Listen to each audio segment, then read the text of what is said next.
4월 15일 전 세계를 혼란으로 몰고 있는 코로나19 확산 속에 유일하게 치러지는 한국의 국회의원 총선이 각국 언론들 입장에서도 흥미로운 소재인 것 같습니다. 미국 블룸버그는 대부분의 국가들이 코로나19 초기 대응에 실패해 향후 선거에서 국민의 심판을 기다리고 있다. 그러나 한국은 예외다 라고 합니다. 영국 BBC는 코로나19 감염을 막기 위한 한국 투표장의 방역 상황을 세세히 설명하면서 평소 선거보다 더 많은 수고로움이지만 그들은 민주주의를 위해 인내할 줄 아는 국민들 같다라고 호평을 남겼습니다. 이탈리아 라스탐파는 전 세계가 배워야 하는 방역 모델인 한국, 이제는 코로나19 위기 속에서도 어떻게 선거를 해야 하는지 모델이 되어주고 있다고 보도했습니다. 그러나 일부 호평도 나오고 있습니다.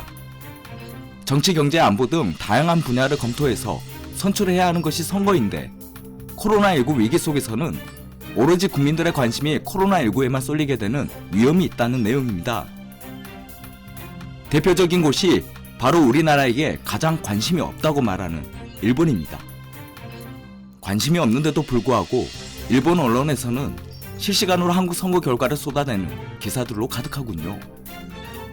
특히 일본의 대표적 언론 NHK는 한국 총선의 출구조사 결과 개표 현황을 실시간으로 알리면서 임기 후반에 접어든 문재인 정부에 대한 중간평가가 될 것이었지만 코로나19로 인해 한국 국민들 관심이 온통 방역에만 집중되어 있다고 호평을 남깁니다.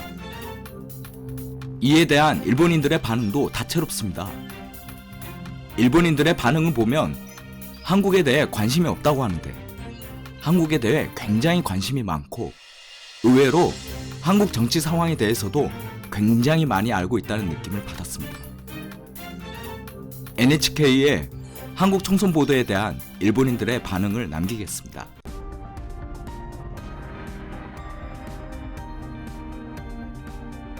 이럴 때 선거 여유가 있다는 게 대단하다.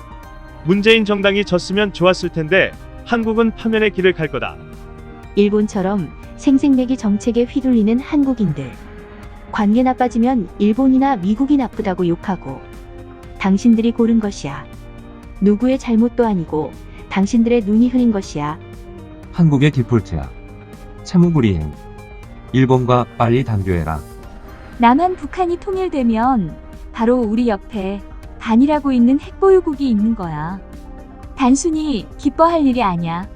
문재인이 이끄는 정당이 승리하는 것인가? 이제 한국과 국교 단절이 빨라질 것 같네. 감사합니다.